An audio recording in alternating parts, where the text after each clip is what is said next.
Welcome back to Heart to Heart with me, Shakti Sundari. We're here in beautiful Bali and just about to speak to two incredible people, Leslie Salmon Jones and Jeff Jones, a dynamic couple who together founded and co-create Afro Flow Yoga. So welcome, guys. Thank you. I'm really happy that we finally got to meet after taking your class at the Bali Spirit Festival, which was amazing.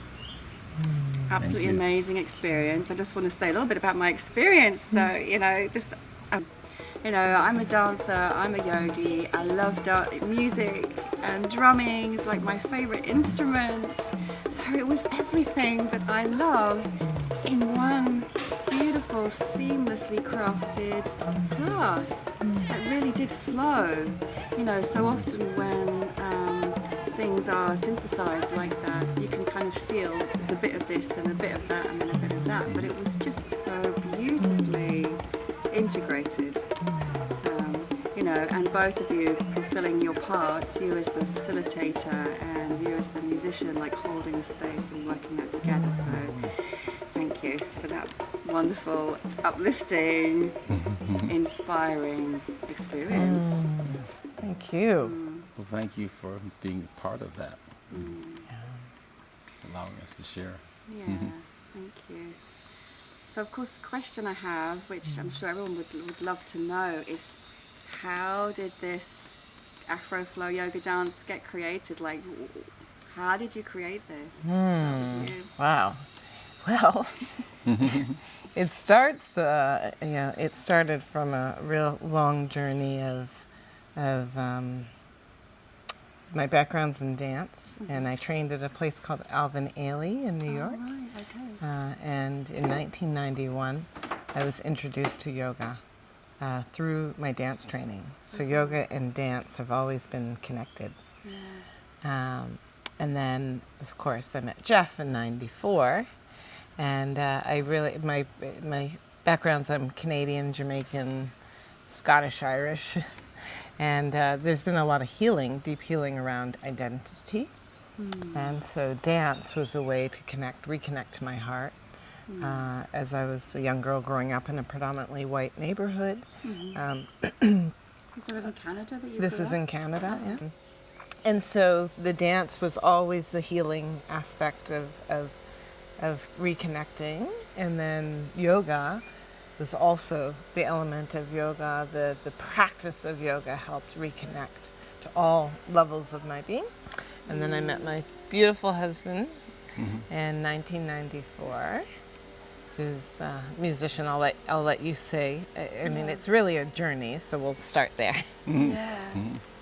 Well, I come from a musical family. My father was a bass player. My mother was a colorist, soprano. They're both professionals. My grandmother was a organist and also a soprano that sang on the radio in the 30s. She was a mentor to Roland Hayes, Marian Anderson. My dad played for Billie Holiday, Sammy Davis Jr. My mother sang in a lot of professional events, and they also had other careers, so they were professionals in other areas. So, as far as my percussive start was at age 12. My dad's drummer gave me a set of bongos. Although I'd been playing piano since age of six, taught by my grandmother. I ended up going on and being a bass player and singing. So I learned to sing and play at the same time. As both my parents had to kind of felt like I was almost competing. It's like, oh, well, if they're doing it, I have to do it too. So I've always played dance music. Yeah. So I've always facilitated that aspect of the synergy and making sure everybody's moving and doing what they have to do. And I've also been into audio and when we lived in New York for quite a few years, and I used to do sound for Alvin Ailey, at their studio before they bought this new fancy building that they have now on 55th Street. And so I was always kind of facilitating in the dance and percussion world. We went to Africa. I had purchased a djembe from Ghana. Don't buy something big in the beginning of a trip because you have to carry it around the whole trip. So, and then we did some work with a bunch of dance studios with Spring Step in Medford. We had these. So were We've you had performing? Yeah. Yes. Can I be like professional dancer, professional musician? Yeah. So when we met in '94, I was dancing professionally, and Yeah. Jeff was also an engineer on a sabbatical and traveling the world and doing a CD. And we've collaborated. We did when we first got together. We did some hair shows for these high-end salons in Boston, and ended up doing things at the Waldorf Astoria, where I would write the music and Leslie would choreograph the dancers. So that was kind of one of our first projects. And then we ended up making 2 fitness DVDs together, where I did the music on those, and Leslie's almost a one-shot wonder. So we were able to get two DVDs out of one. Core we've- strength and so core lots, power. lots of collaborating Yeah. with music and dance, and I've been a musician playing dance music 30 plus years. Well, And so when we got married, we always collaborated here and there. But then our parents, we wanted to know more about our ancestry. right. So Jeff's parents both passed away within In the mid-90s. Yeah, in the mid 90s. And then my dad passed away in 2005. And we both had such an interest in our roots. And because Jeff's family, being African American, they can trace the history back because they were considered inventory. Humans were. When enslaved folks were brought over here, it's just like a bag of coffee, and the taxes paid, and the records go back to show, the tax, and then you can trace, people. Yeah. And then my family, the only grandmother I knew was Scottish-Irish descent, and we can trace back to Dundee, Scotland. We have a book this thick with all our ancestors. But 3 of my Jamaican grandparents, because they died before I was born, the ancestry, a lot of the records got lost. They weren't like the U.S. where they documented everything. So after my father passed away, we decided to take a journey to West Africa. And we went to Cote d'Ivoire, Ghana, Togo, and Benin. And we visited the slave castles. And the slave castles were big castles on the coast of West Africa where over 400 years people were enslaved, Africans were enslaved. There are also forts. Yeah. With little churches in the Yeah. top part, in the middle, ironically. Yeah. Yeah. So when we went there, we wanted to really go because it's like answering the prayers of your ancestors. If someone's been stolen from their home, the prayer is to come back home. So as we came back home and we were standing in the slave castles, it was like you could feel the energy, and it awoke and like all this power. And then when we got back to the U.S., we were on a 2-year healing journey. I personally went through a big healing journey. As a woman, I was healing my womb because we were in this female slave dungeon, and there's like all the trauma, the collective trauma. So, and Jeff and I we were consulting with shamans, from a shaman from Zimbabwe and another shaman from Burkina Faso and a Voodoo priestess. And we went to Sacred Waterfall in Haiti and through Jamaica. So we did 2 years of deep, deep prayer and ritual. And that's how Afro Flow Yoga was born. Yeah. That's then evident in what you're now offering. So, gosh, so many questions rise up out of what you've shared. I mean, first of all, speaking of your roots and that journey, the healing journey that you've made, I found just profoundly moving. Actually. And I don't want to gloss over that because that's a core part of what you really moved. Yeah, well, it comes out in a lot of people get very emotional in the classes, and they have breakthroughs and turning points. Yeah, because I'm going to ask you to speak about that a little bit, because you do incorporate this awareness into what you're offering.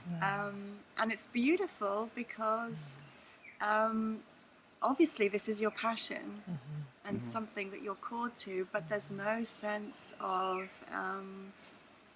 anger or, you know, you could easily use it to create division and separation, but actually it felt to me like you're using this awareness of your identity and your roots to create cross-cultural connection. Yes, yes, Yeah. it's very Yeah. So can you important. just speak to that part of the class? Yeah, 'Cause we it's do very Yeah. unique. Yeah. a lot of social impact.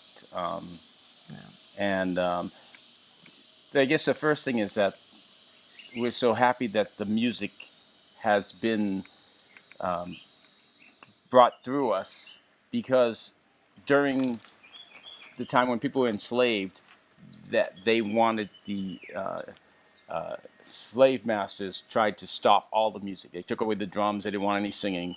So they wanted to suppress that whole culture. It was like a stripping of the culture. So to be able to have it brought through the Caribbean, South America, and even in the United States. I mean, things have been retained, and they've gone back and forth and created the drumming and the healing, because there were so many rituals that were created by the drumming and the chanting for healing. So things were done, whether they were probably even in the cotton fields or different places where the music was retained. And here we are. It's just coming through us. Yeah. Yeah. Yeah. And the social impact, of course. Yeah. Well, I think the thing is speaking to the piece of the unity in the deep healing work that we personally have done to bring us to this journey. Afro Flow Yoga hasn't come necessarily just from a place of ego. It's come from spirit. So through the healing, it's a real honor and privilege to be open to spirit, to allow this energy to come. And it's out of love, and it's out of uniting, because like I came from a multicultural family. And so part of the healing journey for me was to be able to heal the slave and the master. So the oppressed and the oppressor, that actually lives within all of us. Yeah. So the anger piece, yes, I mean, when you learn the history, it's a lot to digest. And a lot of emotions come up, anger, fear, shame, all of these things. Yeah. And we all actually, when we're in touch, we embody it all. And so that's the healing process, and knowing that we are all connected at the root. Even though we're different and unique, can have a garden, you have a rose and you have a tulip. It's not the same, but it's connected and beautiful and unique. And so that's what we celebrate in Afro Flow Yoga. And so that's why it's so important for us to do this work. And with the drum is the heartbeat. And so we all have that heartbeat. And then the dance, like we talk about the planets. The planet is always in motion, and the galaxies are always in motion. So the cosmos are dancing. And then we have a friend who studied the sound of planets. Each planet has a vibration. Yeah. So that's where the healing comes, like the motion and the sound. And that's why it feels so natural. And then we bring in the elements of nature, so earth and the sky and the water and the air, the breath, And playing different instruments and tones and different dynamic volumes. First starting out with the breath, of course, and kind of returning to the breath throughout the practice. So certain tones kind of have this organic, pleasant, calming effect. So it's all about that, and then of course the drums and the various dynamic aspects too. Because they can play certain rhythms, they just calm people, and then of course bring the fire. Yeah. So it's the fire, the earth, the air. I have the chimes, the sounds, the have this because the wind chimes represent the air. When you hear that, you feel like a nice day and the breeze is blowing. So it's the air and the breath and that. So the frequencies, everything, and tempo. So it's all combined to provide healing. Because I mean, so many not just African people from the African diaspora have been traumatized. I mean, many people have been enslaved throughout history, and there's certain trauma, and even this things are stuck in the body. I mean, the oppression of women. So a lot of these things, it's a freedom. Many people come to the class, and they may be in their 40s or 50s. They've raised children. They haven't really moved in years, and all of a sudden it's like, oh, wait a minute, I feel something that I recognize from many years ago, and they start moving, and you know, so and it brings out these things because things are stuck because of people have been kind of controlled. Yeah. Yeah. And it's a freedom, and there's a non-judgment. So when people finally feel like, oh, I don't have to, look like I know what I'm doing because I'm doing me, and I'm bringing my identity. Leslie might show you certain things, but then you just have to do what you can and put your spin on it. Yeah. And there's an interaction between, versus you go to a class, you hear the music, they give you the marching orders. Here we synergize. So I watch how people dance because we have like the circle, the dance off kind of at one point. Yeah. It's almost like the old Soul Train on American TV. Yeah. And when I see people come out and dance, I change and I kind of go with what they're trying to do. Yeah. So whatever they're doing, the beat's gonna. So that's the luxury of having live interactive music and having a certain level. So it's hard for me to replace myself when it's time for me to, if I can't be there because people have to have multi-instrumental aspects and just have the experience and the sensitivity. Yeah, the attunement. I mean, obviously, and then there's the attunement between you guys as Right. well. Right. Yeah. Yes. Everything Yes. that's Yeah. happening Yes. Yeah. too, Yeah. which after Yeah. 21 years must be Yeah. pretty strong. Mm-hmm. It's really healing, actually. 23, Yeah, actually. we've 20, yeah. we've been married for 20 and a half years, Yeah. but for 23 years Yeah, we've just been together. Coming up on 23 years. But what I find is the practice of Afro Flow Yoga, coming into ritual, coming into ceremony and circle, for us, it's very healing. So it doesn't matter if we're having some resistance in our relationship, which is natural, and then we go into practice, we come out and it's healing. Cleansed. Yeah, yeah, it's shifted. I So it's so helpful. I was looking some video footage that I had taken of what we did, and I don't know, I was starting to get up and move. I was like, oh yeah, it's like. Yeah, that's a good question. Do you ever feel like getting up and dancing yourself? Do you ever play the instruments yourself in terms of role switching? Yeah, Leslie has her shaker out there, Yeah. Shaking, exciting people. Yeah. And I'm already dancing. One of my favorite drummers, he actually, while he's playing, he looks like he's dancing. So in order to, I play, because I have the Indian bells on my feet, and my arms are moving, and I'm usually like swaying when I'm playing anyway, so I'm already dancing. Yeah. I love dancing. I think I was 12 when I won $50 at a dance contest, so I can relate. Yeah. So I have to ask you as well, and you don't have to answer this, but you talked about your journeys together and the healing that you've both gone through. So, I really honor you for that, for doing that. It's like a great service. I feel, to much more than just you, because it's birthed this. In that time, as you were journeying and discovering, was there ever a point where whatever you were experiencing individually kind of made it difficult for you to relate, or was there always a capacity to be there for each other? Because I can imagine some of that's pretty deep Mm-hmm. Shitty stuff. Sure, sure, absolutely, absolutely. We were going through our individual healing journeys, and different times it was more intense for one of us and then the other, and that brings things up, and you cut through the layers. Yeah. I think what's really, really helped us in that were the rituals, because through that we have some various healers that we work with. We have a voodoo priestess who's a dear friend. She's from Haiti.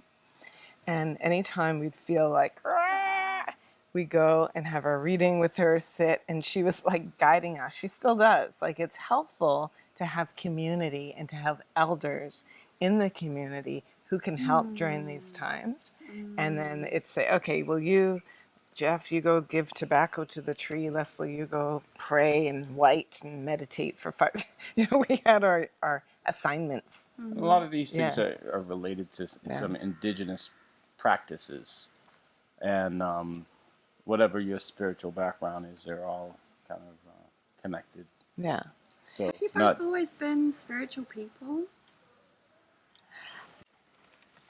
So I grew up Christian, in Anglican in Toronto, and for me, it was like the people who went to my church there were some kids in school who were racist, and they were the ones who were at my church. So I was like, I thought we were supposed to be a family. So I started seeking outside of the church probably as a teenager, and I had an aunt who was a clairvoyant and astrologist, and she was a metaphysicist. She taught us the power of creative visualization and the power of the mind and the meditation, and so I started going that way. Yeah. And when we met, I was actually fasting, and Jeff was fasting. well, I had a sabbatical. I worked in electronic engineering and wireless communication. I've always done that. My dad was also into electronics and communication, even though was a well-known musician. So I've always been in the church. I used to, at when I was born, I used to sit below my grandmother. She would play a huge organ in a large church and play the kick pedals on the organ with the bass pedals, and had a huge choir. It was Methodist, and my parents met in her choir in Boston, and I went on and I ended up performing, working in church, working in a lot of churches as a bass player. So I've always done that, and I still do that. People call me, and I sub for other bass players in church, and so the spiritual part, yes, it's always been there, and having been a cancer survivor, these things always come up to a certain point, and my father passed away from cancer, and my mother had it, so a lot of these things bring you to the spiritual point, and you're being watched over because we all do silly things, so you have these angels that are ancestors also, that are keeping you from and guiding you on that spiritual journey. You talked about the healing very much, and actually I didn't expect you to use that word so much, but it's true. And so I'm curious to know, like, when you get feedback for people who come to your class, what kind of feedback you get in terms of what they've experienced, what's changed for them, Right. It's interesting. We have a big community back home, and recently we sat down and we did a fun little thing where people said what their stories were, how they came to Afro Flow Yoga. And it was so interesting because a lot of people came because they had broken hearts. And they wanted to just try something new. And they thought, oh, Afro Flow Yoga. They had no idea what it was. They just thought, oh, this is kind of out of my comfort zone. And they came, and we do a lot of work on the heart center. And we recently worked with Harvard Divinity School. They contacted us, and there was a summit that they had, and it was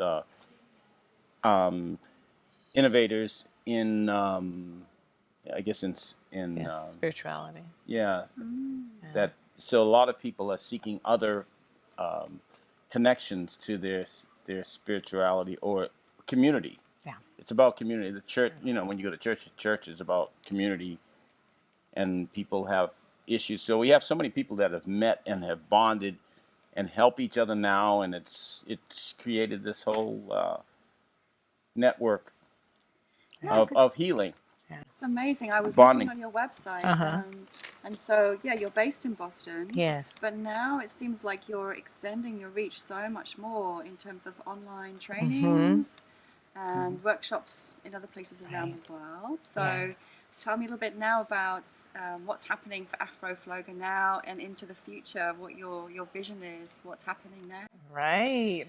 Well, there's so many layers to it, but I think the thing is that we really, the home base, the hub, the foundation is the healing. It's a healing of communities, of people, bringing people together. So we do a lot of work back home with communities, a lot of youth communities, underserved communities, people who have had health disparities or don't have access to yoga. So we actually don't teach in a yoga studio. Yeah. We teach in different pockets of places so that people can come, and we have people from all walks of life, every color, shade, size, age, level. Everyone is welcome. And so that is the foundation. And then we have a teacher training program. So we have right now an instructor named Pauline, and she's teaching our classes at Alvanelli in New York and Connecticut and Brooklyn. And then we just trained 5 other people. And we like to do it in a way where it's like we're spending time with them. And so that it's like there's so much rush these days. It's like, I got to get a teacher training, and here's spend a weekend with us, and then go give us some money and go do it on your own. But that's not what we want to do. It's about family. It's about community. It's about supporting people to shine. Yeah. Holding a safe place. Yeah. Because there's so many people who are traumatized, especially now. Yeah. Particularly with the political climate. Yeah.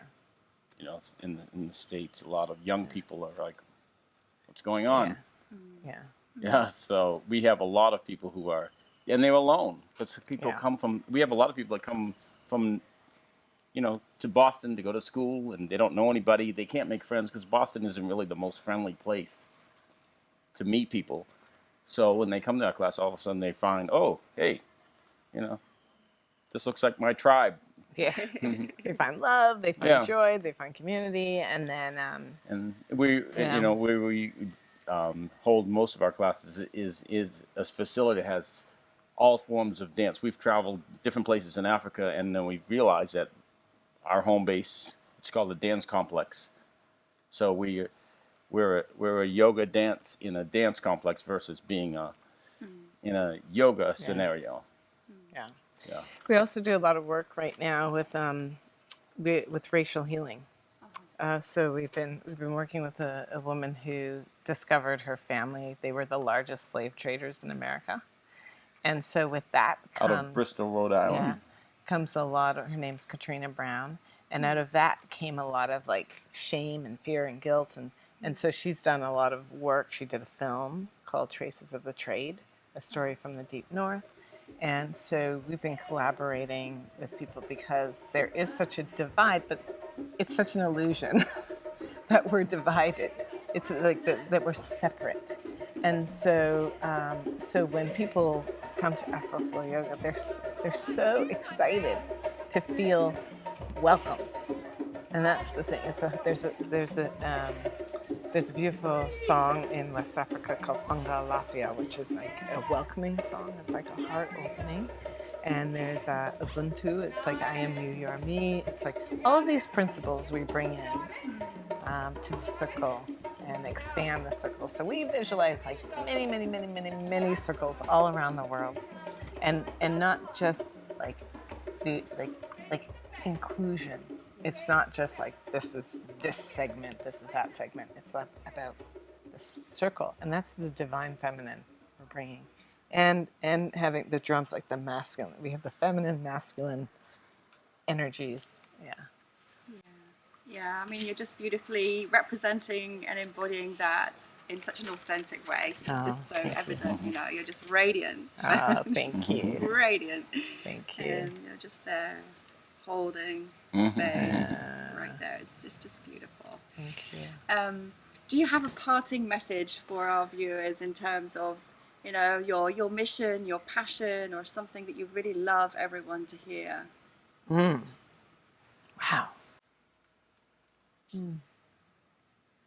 Love is the answer. Like Bob Marley says, one love. Yeah. Beautiful. What's the best way for people to get in touch with you guys? We have a website, afroflowyoga.com, AFRO, flow, like the water. FLOW Yoga.com. .com. And then we're also on Instagram and Facebook, and so all the social medias, Twitter. Yeah. I am sure many people will now be in touch with you. Because your message is just so amazing and inspiring. Thank you so much. Thank you, Shakti. Thank you. Thank you.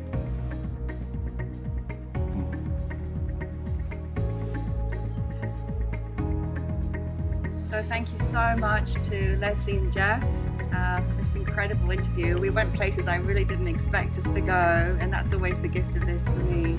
And thank you so much for watching. Join me again next time on Heart to Heart with me, Shakti Sundari.